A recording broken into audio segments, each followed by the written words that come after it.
Les voy a pedir si por favor se ponen de pie juntamente conmigo y abren sus Biblias al libro de los Efesios. Vamos a continuar nuestro estudio en la carta, en la epístola a los Efesios, en el capítulo 3.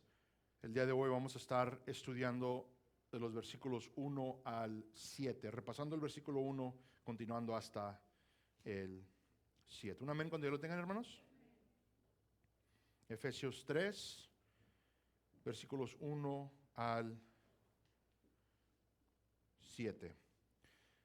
Dice la palabra de Dios: por esta causa yo, Pablo, prisionero de Cristo Jesús, por amor de vosotros los gentiles, si en verdad habéis oído de la dispensación de la gracia de Dios que me fue dada para vosotros, que por revelación me fue dado a conocer el misterio, tal como antes os escribí brevemente, en vista de lo cual leyendo podréis comprender mi discernimiento del misterio de Cristo, que en otras generaciones no se dio a conocer a los hijos de los hombres, como ahora ha sido revelado a sus santos apóstoles y profetas por el Espíritu, a saber, que los gentiles son coherederos y miembros del mismo cuerpo, participando igualmente de la promesa en Cristo Jesús mediante el Evangelio, del cual fui hecho ministro, conforme al don de la gracia de Dios que se me ha concedido según la eficacia de su poder. Si por favor inclinan sus rostros, cierran sus ojos en reverencia a nuestro Dios Padre. Tesoro Padre, venimos delante de ti este día agradecidos, Señor, por el gran privilegio de poder reunirnos para adorarte, el único Dios verdadero, el Dios merecedor de toda honra, de toda gloria. Sé alabado, Padre, pues tú eres merecedor, Señor, de toda alabanza. Te damos las gracias, Padre, de que en nosotros has redimido, Señor, a un pueblo, de que en nosotros, Padre, nos estás moldeando más y más a la semejanza de tu Hijo amado Jesucristo por medio de tu Santo Espíritu, y todo esto por tu gracia, Señor, por tu misericordia hacia nosotros, por tu amor, Padre. Te damos las gracias, Padre, que has redimido para ti, Señor, un pueblo, un templo, Señor, un templo santo, y que podemos ser partícipes, Señor, de esta gracia. Te pedimos, Padre Santo, que seas con nosotros, como tu pueblo, Señor. Pedimos que obres en nuestras mentes, en nuestros corazones, como has prometido, Señor. El obrar en cada uno de nosotros, para transformarnos más y más a la semejanza de tu Hijo amado, el unigénito, tu Hijo Jesucristo, Señor. Es nuestro anhelo vivir vidas santas, vidas piadosas, Señor. Pedimos que nos ayudes, Señor. Pedimos, Padre, igual que nos prepares, Señor, para esta tu palabra. Que el día de hoy, Señor, seamos edificados, que mutuamente, Señor, nos edifiquemos, Padre, por medio de la enseñanza, por medio del seguimiento, Padre Santo, por medio de la exhortación, Padre Santo. Te pedimos, Señor, que tú cumplas, lleves a cabo, obres tu santísima voluntad en cada una de nuestras vidas, Señor, entendiendo, sometiéndonos a la verdad, Padre Santo, que solo tu voluntad ocurrirá, Padre. Pedimos que seas con cada uno de nosotros. Prepara nuestras mentes y nuestros corazones para el glorioso Evangelio, que por medio de él, Señor, seamos animados, Señor, reforzados en él, Padre Santo, que cobremos nuevas fuerzas, Padre, al meditar y contemplar el glorioso Evangelio que nos ha salvado, Señor. Sé conmigo, Padre, permíteme hablar de manera clara. Permíteme hablar, Señor, de una manera que sea entendible, Padre. Te pido, Señor, que me permitas, Señor, enseñar con toda autoridad, Padre, tu palabra, fielmente, fiel al texto, fiel a tu propósito. Y Padre, te pedimos que cualquier cosa que ocurra en este lugar, sea nuestro pensar, nuestro hablar, nuestro hacer, nuestro andar, Padre, sea para tu honra y tu gloria nada más. Te lo pedimos todo en el glorioso nombre de tu Hijo amado Jesús. Amén. Pueden tomar sus lugares. Hermanos, les recuerdo un poco de lo que hemos estado estudiando. Pablo continúa explicando el misterio, este misterio del cual continúa repitiendo, que en verdad involucra a judío y gentil. Les recuerdo que toda promesa, los oráculos de Dios, dice Pablo en Romanos 11, que los judíos son los receptores de ello, que ellos A ellos les fue dado la ley, a ellos les fue dado la herencia, a ellos les fue dado la promesa incluso del Mesías, del Salvador.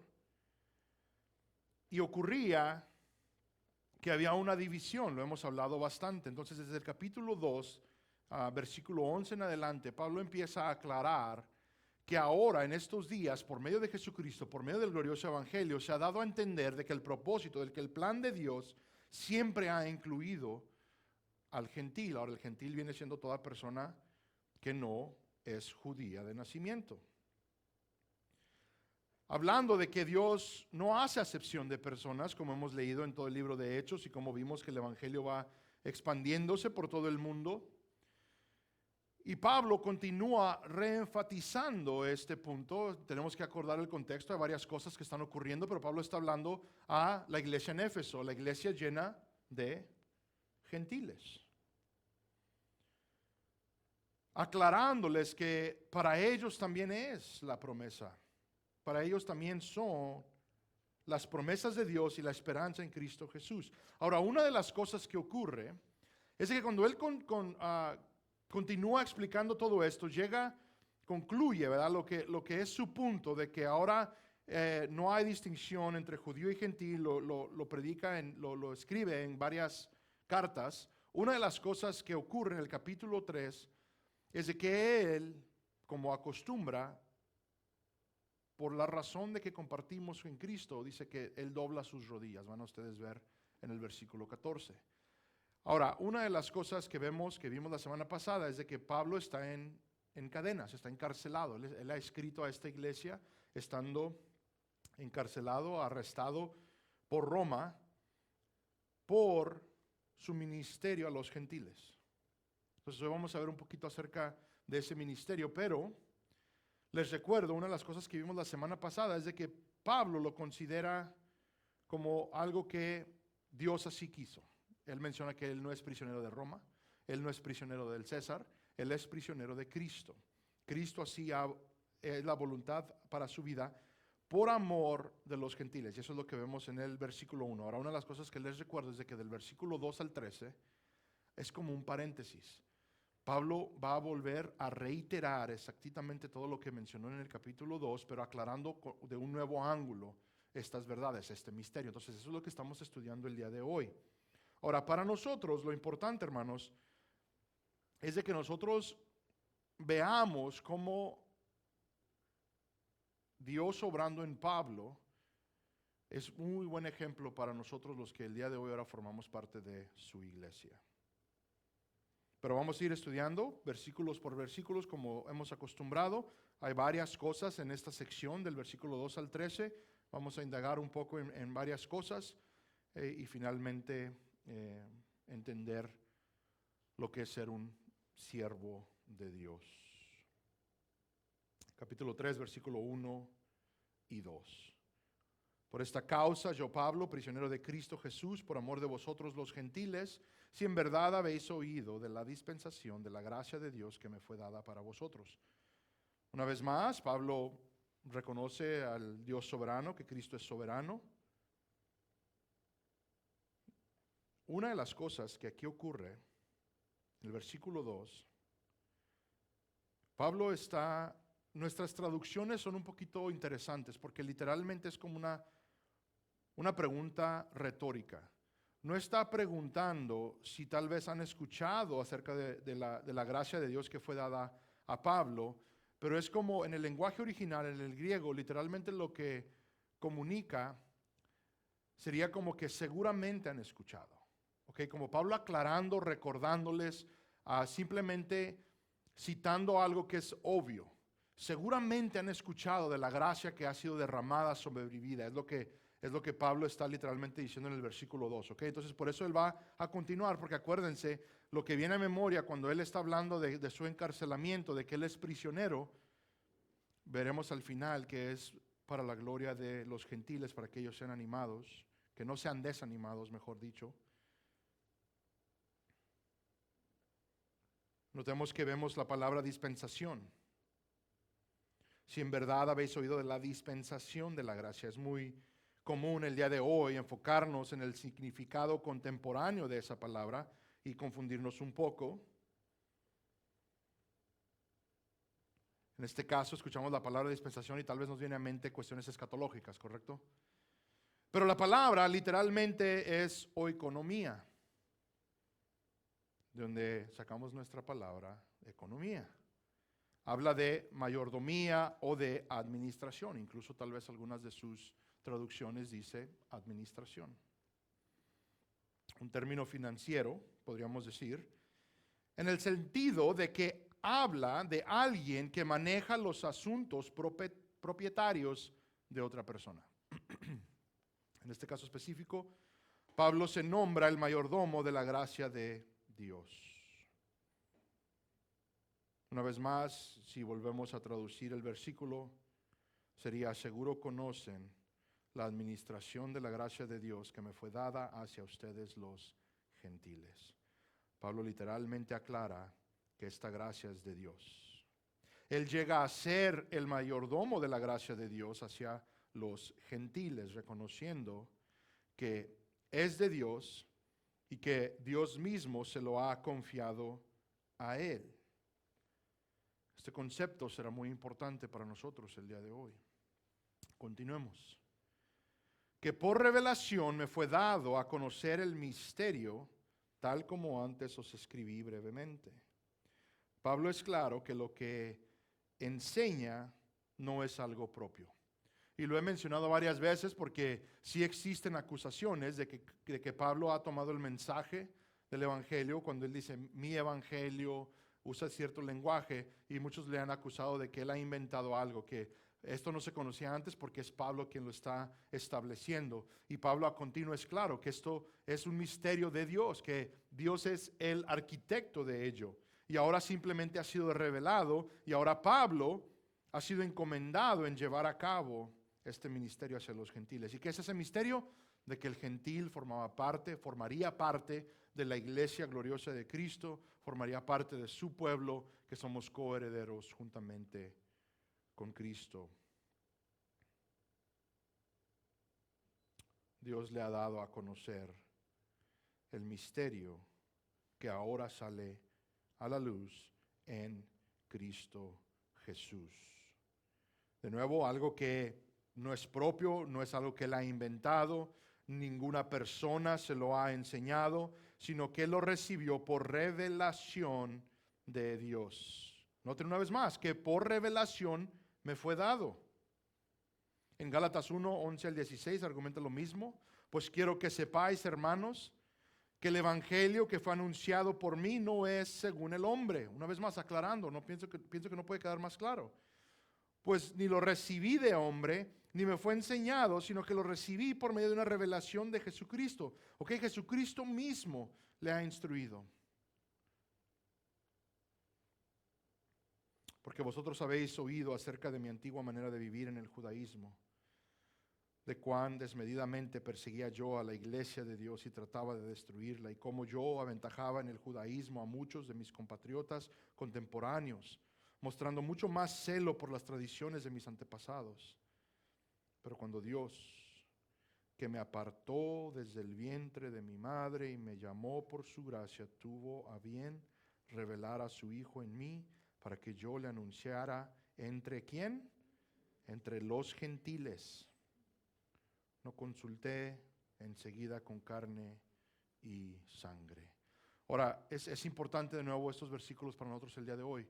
Noten lo que Pablo está diciendo, dice: desde el vientre de mi madre he sido llamado. ¿Con qué propósito? Se me ha revelado para mí el misterio de Cristo, lo que es el glorioso evangelio, para predicarle a quién, para darle a conocer a Dios, a los gentiles, entre los gentiles. Y les recuerdo, Pablo a continuo defendiendo su apostolado, defendiendo su ministerio, especialmente por dos razones: por su historial, decimos en inglés colorido, ¿verdad? De que él perseguía a la iglesia, él era judío de judíos, pero también entre los judíos, porque ahora lo descreditaban y él a menudo les recuerda, yo era el de los mejores, apelando a su autoridad, apelando a su conocimiento, pero más que nada implorando a las verdades del evangelio. Misterio, cuando hablamos de un misterio, en este contexto específico, nos habla de algo que solo Dios conocía, pero que ahora se ha dado a conocer más ampliamente. Esto es lo que Pablo está aclarando para nosotros el día de hoy, específicamente lo que es el gentil en Cristo. Lo vamos a ver un poquito más en el versículo 6. Ahora, la frase, tal como antes os escribí brevemente, ha sido entendida de dos maneras en toda su historia. Muchos, incluyendo a Juan Calvino, a Crisóstomo del siglo IV, uno que se considera padre de la fe, de la iglesia, afirman que Pablo está citando tal vez otra epístola a los Efesios, o que tal vez posiblemente esté citando la epístola a los Colosenses, o sea que es otra carta que antes había escrito. Sin embargo, la literatura griega nos indica que el uso específico de las palabras que se traducen tal como antes os escribí, se usan para traer a memoria algo previamente escrito en el mismo documento. ¿A qué nos referimos? Entonces, simplemente nos está apuntando a la conclusión del capítulo 2. Entonces, de nuevo, lo que Pablo está hablando es simplemente trayéndoles a mente lo que acaba de escribir en el capítulo 2. El cual entendemos antes era misterio. Ahora, una de las cuantas cosas que vamos a empezar a ver, esas son dinámicas que a mí siempre me han impresionado de lo que es la palabra de Dios. Recordemos que esta es una epístola, recordemos que es una carta, que había hermanos, hermanas sentadas esperando que llegara esta carta y se iba a leer a voz audible. Entonces, versículo 4 nos empieza a dar un poquito más de sentido acerca de todo esto. En vista de lo cual, leyendo, podréis comprender mi discernimiento del misterio de Cristo. Ahora, una vez más, nosotros teniendo Biblia en mano, tal vez se nos hace un poco interesante este versículo. Bueno, acabamos de leer el capítulo 2. ¿Por qué dice Pablo que si lo volvemos a leer, vamos a comprender un poquito más cómo él ha discernido estas cosas?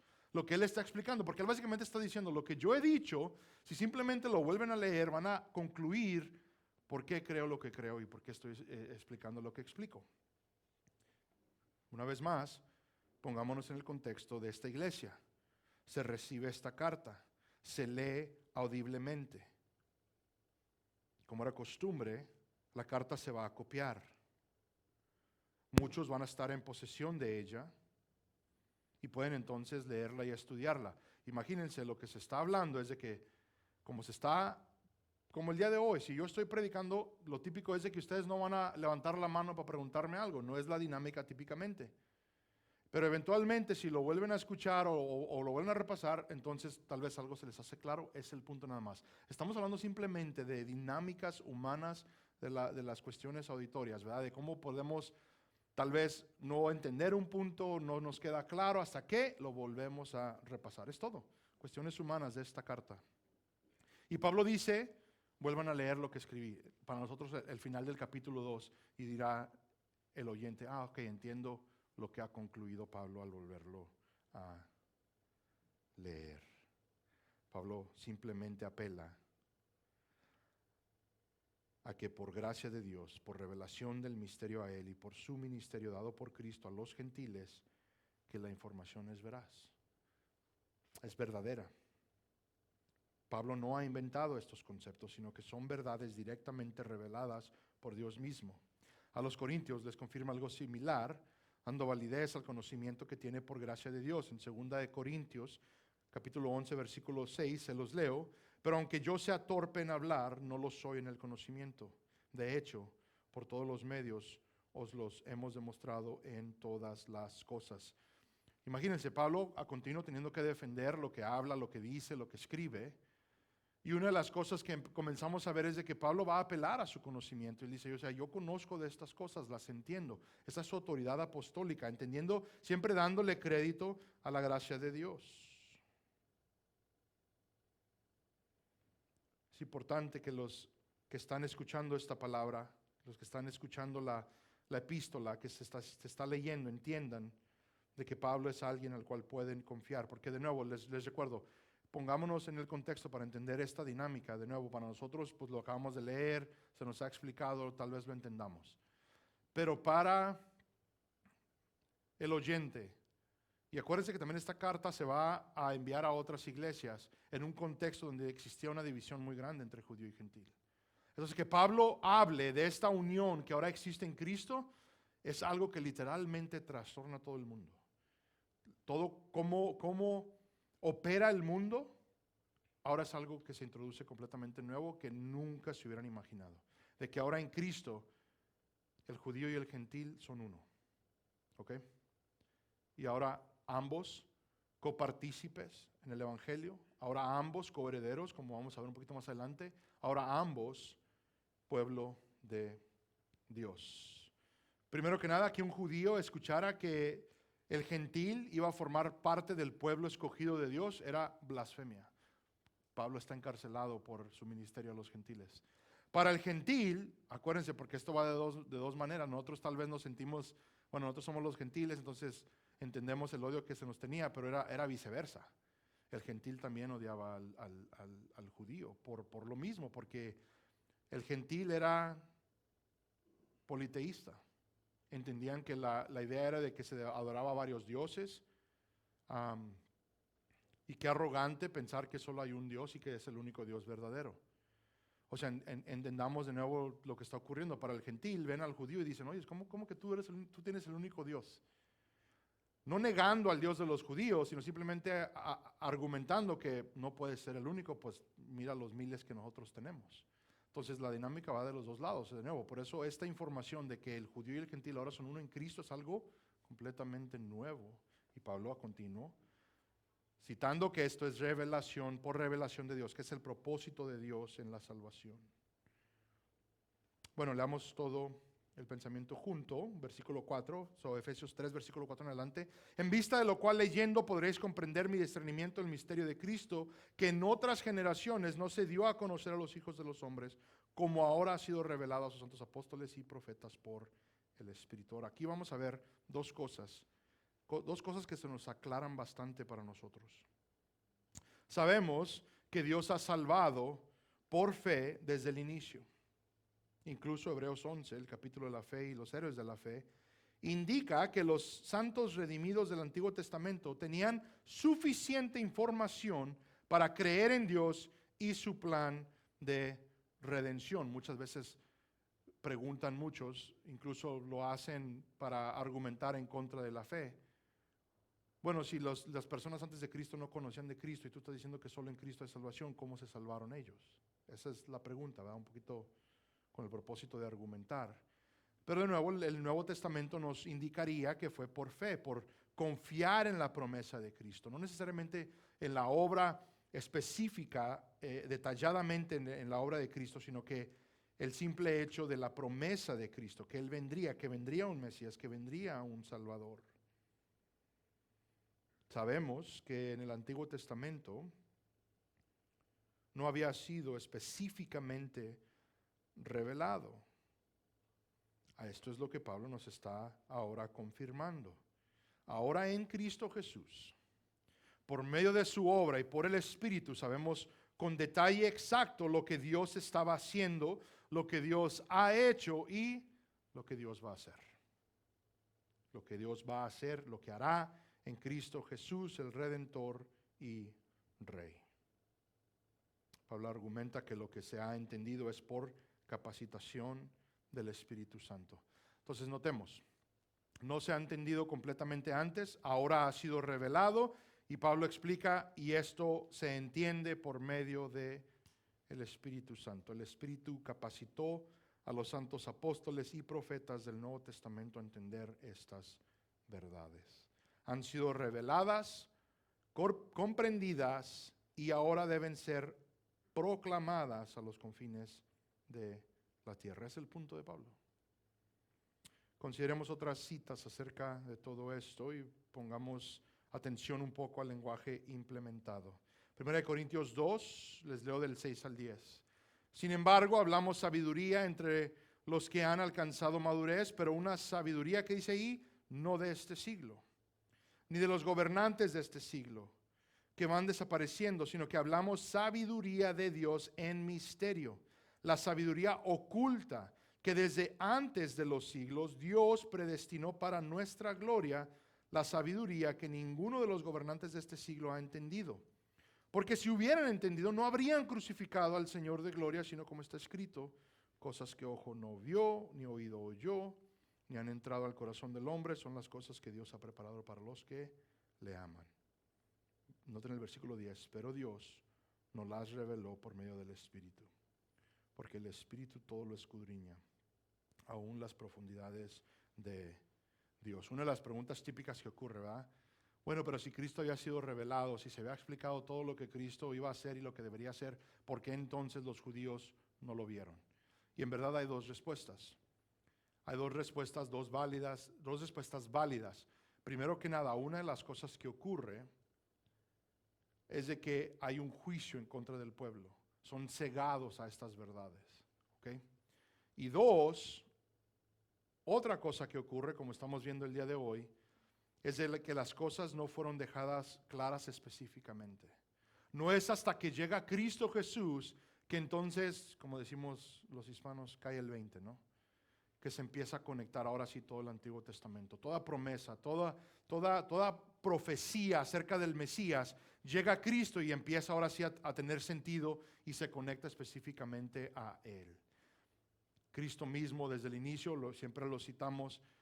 Si ustedes se acuerdan, Él les aclara a continuo al pueblo judío, a los líderes, a los que estaban encargados a enseñar al pueblo, todas las escrituras apuntan a mí. Todo, absolutamente, el Antiguo Testamento apunta a mí. Sin embargo, ellos no lo vieron. Primera de Pedro, capítulo 1, versículo 1 al 12. A los expatriados de la dispersación en el Ponto, Galacia, Capodacia, Asia y Bitinia, elegidos según el previo conocimiento de Dios Padre por la obra santificadora del Espíritu, para obedecer a Jesucristo y ser rociados con su sangre, que la gracia y la paz os sean multiplicadas. Bendito sea el Dios y Padre de nuestro Señor Jesucristo, quien según su gran misericordia nos ha hecho nacer de nuevo una esperanza viva mediante la resurrección de Jesucristo de entre los muertos, para obtener una herencia incorruptible, inmaculada y que no se marchitará, reservada en los cielos para vosotros, que sois protegidos por el poder de Dios mediante la fe, para salvación que está preparada para ser, ¿qué dice ahí? Revelada en el último tiempo, en lo cual os regocijáis grandemente, aunque ahora por un poco de tiempo, si es necesario, seáis afligidos con diversas pruebas, para que la prueba de vuestra fe, más preciosa que el oro que perece, aunque probado por fuego, sea hallada que resulte en alabanza, gloria y honor en la revelación de Jesucristo, a quien sin haberle visto le amáis, a quien ahora no veéis, pero creéis en él, y os regocijáis grandemente con gozo inefable y lleno de gloria, obtenido como resultado de vuestra fe, la salvación de vuestras almas. Versículo 10, acerca de esta salvación, los profetas que profetizaron de la gracia que vendría a vosotros, diligentemente inquirieron e indagaron, procurando saber qué persona o tiempo indicaba el Espíritu de Cristo dentro de ellos, al predecir los sufrimientos de Cristo y las glorias que seguirían. A ellos les fue revelado que no servían a sí mismos, sino a vosotros, en estas cosas que ahora os han sido anunciadas mediante los que os predicaron el Evangelio por el Espíritu Santo enviado del cielo, cosas a las cuales los ángeles anhelan mirar. De nuevo, noten todos los que tienen solo información en parte. Literalmente, bueno, primero que nada, estamos viendo que esta salvación dice que está siendo revelada en los últimos días. Les recuerdo, muchas veces nosotros escuchamos la frase los últimos días, y por la instrucción que hemos recibido, por cuestiones muy populares, entendemos que eso aún viene. Sin embargo, para el apóstol, para el escritor del Nuevo Testamento, ya estaban ellos en los últimos días. La Biblia nos presenta dos eras, no entro mucho en ello, pero nosotros, hermanos, vivimos en los últimos días, tenemos 2000 años viviendo en los últimos días, simplemente la conclusión de la historia redentora. Entonces, lo que Pedro está argumentando es de que esta salvación se está revelando aún hasta el día de hoy. Entonces, el profeta del Antiguo Testamento no tenía toda la información, nosotros tenemos aún más y aún se sigue revelando. Pero notemos que estos profetas querían saber detalles, buscaban detalles, y dice que inquirieron, indagaron, querían saber la persona, el tiempo cuando todo esto iba a ocurrir. Y lo único que dice Pedro que se les dejó enseñado es de que servían a otra generación, que no les tocaba a ellos. Y ahora Pedro dice, somos nosotros los que ahora tenemos esta revelación, y incluye lo que estudiaremos un poquito más adelante, que tampoco los ángeles saben todo lo que Dios está haciendo. Se maravillan al ver la obra redentora en Cristo Jesús.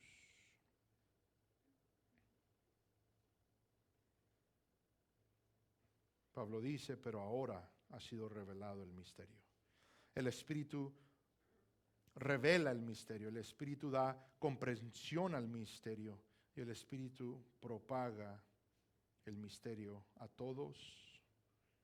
Y esto por gracia de Dios. ¿De qué misterio hablamos? Por si aún queda duda, Pablo nos lo vuelve a recordar en el versículo 6, a saber que los gentiles son coherederos y miembros del mismo cuerpo, participando igualmente en la promesa en Cristo Jesús mediante el Evangelio. Antes se entendía que el mundo gentil podía salvarse, pero solo haciéndose judío. Tenían que hacer lavamientos, purificación, convertirse al judaísmo y entonces ser considerados temerosos de Dios. Pero si ustedes se acuerdan, aún existía una división. No eran judíos, así que eran como judíos de segunda clase, pero se entendía, si se convirtieron al judaísmo, pueden llegar a obtener ahora salvación. Eso es lo que se entendía en el mundo antiguo. Ahora en Cristo, todos pueden obtener salvación por medio de la fe en Cristo Jesús. El acceso a Dios está abierto a todos en Cristo Jesús. Dios de los dos pueblos hace uno, ha hecho uno. Unidad en la fe en Cristo Jesús. Podemos venir a Cristo siendo judío o siendo gentil y asimismo tener acceso directo para con Dios. Nosotros gentiles ahora somos coherederos con Cristo, miembros de su cuerpo y recipientes de toda promesa de Dios, y esto por el glorioso Evangelio. Por fe en Cristo Jesús, hermanos, por su obra redentora en la cruz del Calvario. Por ello ahora nosotros somos copartícipes de todo el plan redentor. Una de las cosas, hermanos, que a continuo, nosotros debemos de meditar y considerar cuando se hacen las preguntas del propósito de Dios en todo esto, de todo lo que estaba cumpliendo Dios. Pienso que pasaremos el resto de nuestros días aprendiendo todo lo que Dios estaba haciendo por medio del glorioso Evangelio. Por eso no nos graduamos del Evangelio, por eso no nos avanzamos del Evangelio, por eso jamás quiero escuchar que me digan, no, el Evangelio ya lo conozco, enséñenme otras cosas. Absolutamente no, todo se basa en el glorioso Evangelio. Les recuerdo que una de las cosas, aparte de toda bendición que ha llegado a nosotros, acuérdense que en Efesios 1, Pablo dice que ahora toda bendición espiritual es nuestra en Cristo Jesús. Les recuerdo que Dios estaba cumpliendo su plan, su propósito perfecto, y uno de ellos era esta unidad perfecta entre su creación y su creador. En Juan 17, ustedes pueden y lean todo el capítulo, la oración de nuestro Señor Jesucristo a continuo intercede por sus discípulos, intercede incluso por los apóstoles, intercede por ustedes y por mí. Es la única parte en la Biblia donde nosotros podemos, se los he mencionado antes, ¿verdad? Podemos tomar crédito que ahí estamos. Nuestro Señor Jesús dice, no ruego solo por estos, o sea, sus discípulos, los que están ahí, dice, sino por aquellos que creerán mi mensaje por medio de su palabra, por la palabra de los apóstoles, por la palabra de lo que ahora aquí tenemos escrito. ¿Y qué es lo que pide nuestro Señor Jesús? Te ruego que permitas que ellos estén donde yo estoy, que seamos uno, dice Jesús al Padre, como tú y yo somos unos. Esta unidad en la fe. Entonces todo esto es lo que estamos estudiando, hermanos. Claro, gloria a Dios que hemos sido salvos de la ira de Dios, de la ira venidera de Dios, como estudiábamos hace rato, que ya no hay condenación. Gloria a Dios que ahora nuestros pecados han sido perdonados. Gloria a Dios que ahora podemos vivir una vida adecuada para Cristo. Gloria a Dios que estamos siendo santificados. Gloria a Dios que llegará el momento de la glorificación. Pero el punto primordial, lo que les he mencionado a continuo, es Dios con nosotros. Una unidad a Él y los unos con los otros. Somos uno en Cristo Jesús. Gloria a Dios por el glorioso evangelio de su Hijo Jesucristo. Hablando de este evangelio, Pablo dice lo siguiente: del cual fui hecho ministro, conforme al don de la gracia de Dios que se me ha concedido según la eficacia de su poder. Pablo dice que fue hecho ministro, siervo del evangelio de Dios, como ya mencionó, siervo del evangelio de Cristo a los gentiles por gracia de Dios. Les voy a leer unos cuantos versículos para entender esto un poco más. Hechos 9:15. Pero el Señor le dijo: ve, porque Él me es un instrumento escogido, hablando acerca de Pablo, para llevar mi nombre en presencia de ¿quién? De los gentiles, de los reyes y de los hijos de Israel. Pablo tenía claro este ministerio. Romanos 1:5. Por medio de quien hemos recibido la gracia y el apostolado para promover la obediencia a la fe entre todos los que. Romanos 15 al 16, pero os he escrito con atrevimiento sobre algunas cosas, para así hacer que las recordéis otra vez por la gracia que me fue dada por Dios. Noten el lenguaje: gracia que me ha dado Dios. Tengo gracia de Dios. Se me ha impartido gracia de Dios. Por Dios tengo esto. Versículo 16, para ser ministro de Cristo Jesús. ¿A quién? A los gentiles, ministrando a manera de sacerdote el evangelio de Dios, a fin de que la ofrenda que hago de los gentiles sea aceptable, santificada por el Espíritu Santo. Pablo le dice a los romanos, incluso en el capítulo 1 le dice: tengo un anhelo de ir para obtener entre ustedes fruto.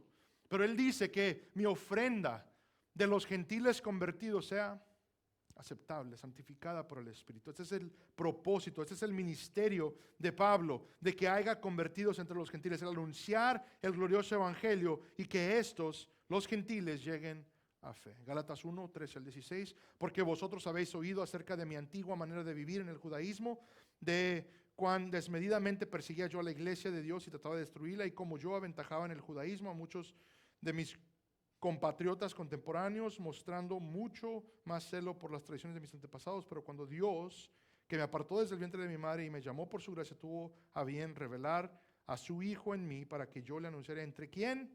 Los gentiles. Una vez más, ya lo habíamos leído, pero ahora entendámonos en el contexto de que el ministerio era a los gentiles. Gálatas 2, 6 al 10. Y de aquellos que tenían reputación de ser algo, lo que eran, nada me importa. Dios no hace acepción de personas. Pues bien, los que tenían reputación nada me enseñaron, sino al contrario, al ver que se me había encomendado el evangelio a los de la, ¿quién? Incircuncisión. ¿Quién son ellos? Lo estudiamos: los gentiles. Así como Pedro lo había sido a los de la circuncisión, porque aquel que obró eficazmente para con Pedro en su apostolado, a los de la circuncisión también obró eficazmente para conmigo en mi apostolado. ¿A quién? A los gentiles. Y al reconocer la gracia que se me había dado, Jacobo, Pedro y Juan, que eran considerados como columnas, nos dieron a mí y a Bernabé la diestra de compañerismo para que nosotros fuéramos ¿a quién? A los gentiles, y ellos a los de la circuncisión. Solo nos pidieron que nos acordáramos de los pobres, lo mismo que yo estaba también deseoso de hacer. Primera de Pedro 2:7, y para esto yo fui constituido predicador y apóstol. Digo la verdad en Cristo, no miento, como maestro ¿de quién? De los gentiles en fe y verdad. 2 Timoteo 4:17, pero el Señor estuvo conmigo y me fortaleció a fin de que por mí se cumpliera cabalmente la proclamación del mensaje y que todos los gentiles oyeran. Pablo, como vemos, tomó su llamado en serio. Hemos estudiado todo el libro de Hechos. Fue llamado a los gentiles fue. Tan serio era que estaba en cadenas por su servicio a Cristo, sirviendo al pueblo que Dios habría de llamar de entre los gentiles. Pablo dice que esta gracia le fue dada. Fue llamado para ser administrador de la gracia de Dios a los gentiles. Les leo una vez más el versículo 7, Efesios 3:7, del cual fui hecho ministro conforme al don de la gracia de Dios que se me ha concedido según la eficacia de su poder. Ministro del evangelio. Eso es ministro. La palabra ahí es diácanas, de donde sacamos diácono. ¿Qué es un diácono? Es un siervo. Un siervo, un administrador. Sobre todas las cosas, Pablo dice, soy siervo de Dios, ministro del Evangelio conforme al don de la gracia de Dios que le fue concedido. Hermanos, es importante este lenguaje, incluso para ustedes y para mí. Pablo fue hecho ministro, siervo de Dios, por Dios y para Dios. Igual recibió don de la gracia de Dios por el poder de Dios. Pablo ha sido dotado con un don de la gracia de Dios. Ha sido puesto en servicio. Pablo sirve a los gentiles al ministrar el evangelio a ellos. Pablo dice, para esto me llamó Dios. Amados, el día de hoy hago el llamado a reconocer que ustedes y yo igual hemos sido llamados por la gracia de Dios a ser siervos de Dios.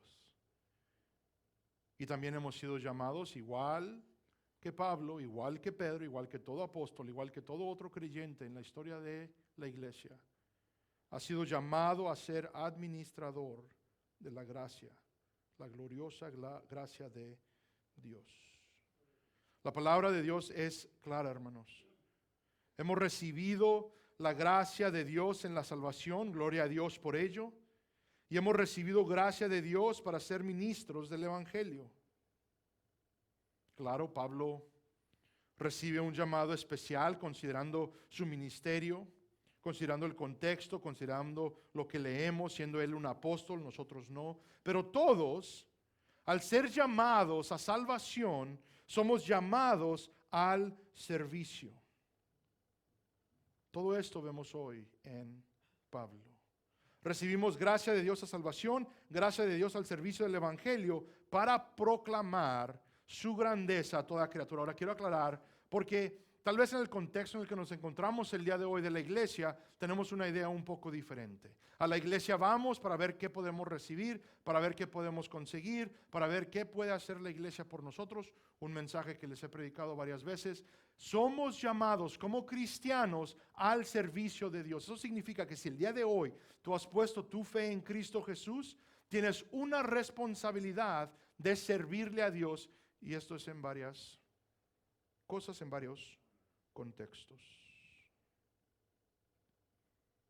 Primordial, tenemos la responsabilidad de ministrar el Evangelio. Siendo yo el predicador, pastor de esta iglesia, varias veces puedo autonombrarme ministro del Evangelio. Lo hago a continuo, especialmente cuando caso a parejas o cuando entierro a los que ya se adelantaron. Soy ministro del Evangelio. Es mi oficio. Pero la Biblia es clara, que al llamado ha sido llamado a ministrar el Evangelio. Entonces, igual como yo soy ministro del Evangelio, ustedes son ministros del Evangelio, mayordomos de la gracia de Dios. ¿Para qué? Para proclamar al mundo, a toda criatura, el glorioso Evangelio. Entonces, primordialmente somos salvos, ¿para qué? Para ser puestos en servicio de Dios, para proclamar sus grandezas.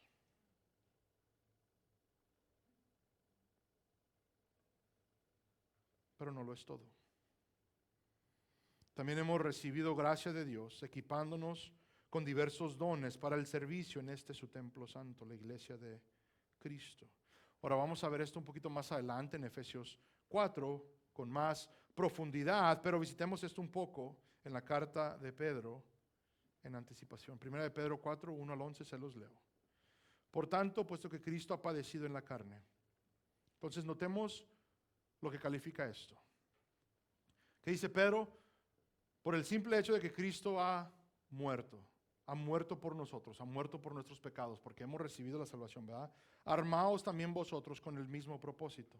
Pues quien ha padecido en la carne ha terminado con el pecado para vivir el tiempo que le queda en la carne, no ya para las pasiones humanas, sino para la voluntad de Dios, porque el tiempo ya pasado os es suficiente para haber hecho lo que agrada a los gentiles, habiendo andado en la sensualidad, lujurias, borracheras, orgías, embriagueces y abominables idolatrías, y en todo esto se sorprenden de que no corráis con ellos en el mismo desenfreno de desolución y os ultrajan.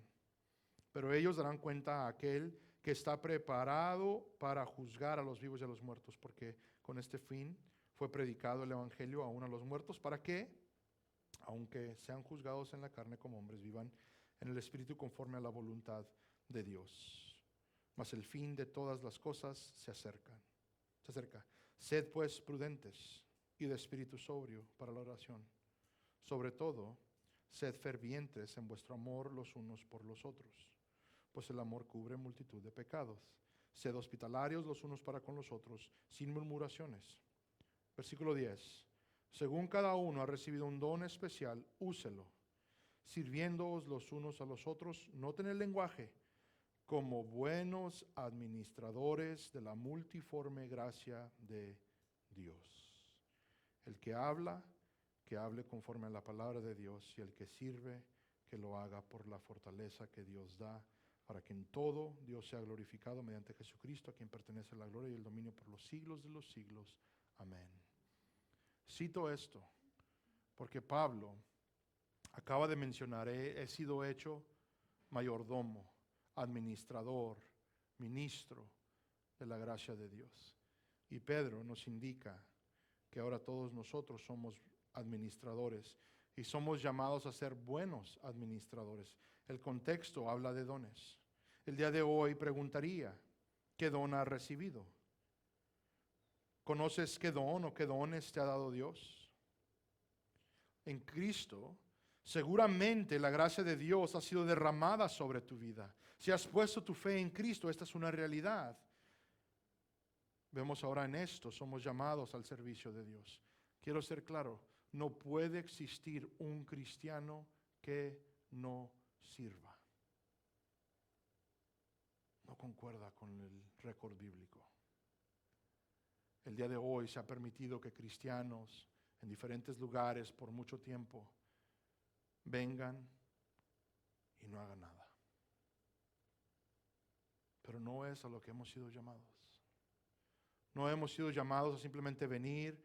Tal vez nos gocemos, gloria a Dios por ello. Tal vez somos edificados, gloria a Dios por ello. Pero somos llamados a servir. Somos llamados al servicio de Dios. Si no sabes qué don es tuyo, es imperativo indagar estos asuntos por medio de oración, por medio del estudio de la palabra de Dios y por medio de consejo bíblico. Tal vez el día de hoy dices, sí, yo sé, pastor, yo sé que es mi don. Si sabes qué don se te ha dado por el Espíritu para el servicio de Dios, la pregunta entonces sería, ¿sirves en ello? ¿Lo estás usando? ¿Estás siendo buen administrador de esa gracia que se te ha dado?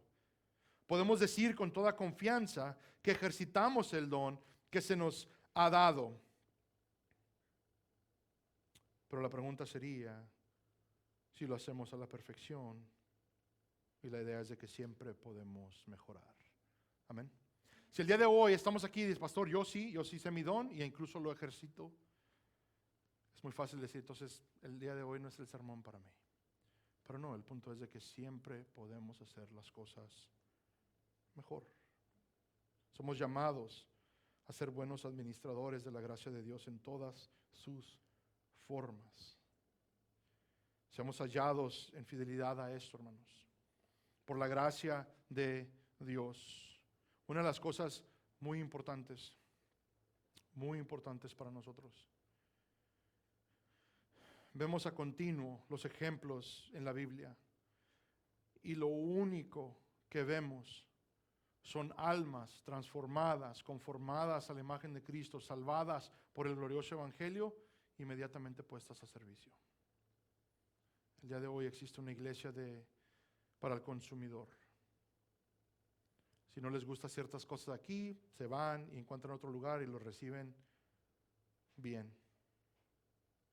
Es la iglesia en la cual vivimos el día de hoy y es mi anhelo que al entender el llamado que tenemos, es mi anhelo al entender el glorioso evangelio, al ver estos ejemplos, al considerar el lenguaje que Pablo implementa, al considerarse el ministro del evangelio, que cada uno de los que estamos aquí tengamos claros que somos llamados a ser ministros del evangelio, a administrar la gracia de Dios a este mundo.